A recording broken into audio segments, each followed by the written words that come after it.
Aren't you sick of getting murdered just for making one silly mistake? Or gimped due to factors almost entirely out of your control? Well, boy, have I got news for you. And all it took was 2 simple changes.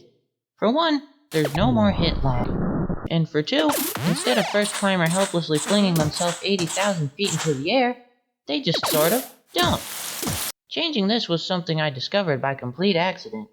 I was messing around with the move's script, changed one of the big numbers, and wouldn't you know it, the move's actually practical to use offensively without falling into the bloodthirsty jaws of the enemy.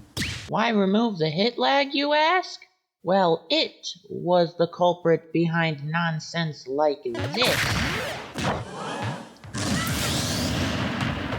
You see, these freezy frames throw off the script's timing for pulling up the lead climber, making the move spend less time transporting the player and more time emphasizing the impact of having an indigenous toddler chucked into your face.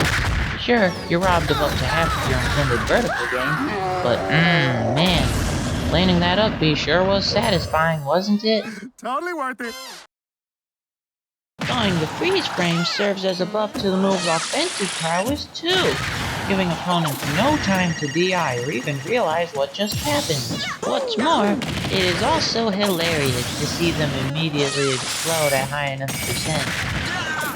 Even the game wasn't ready for that one. Altogether, these changes make Belay not only a more reliable and fantastic recovery, but also a dangerous anti-air that you could throw out any second, that even allows for some easy desyncing.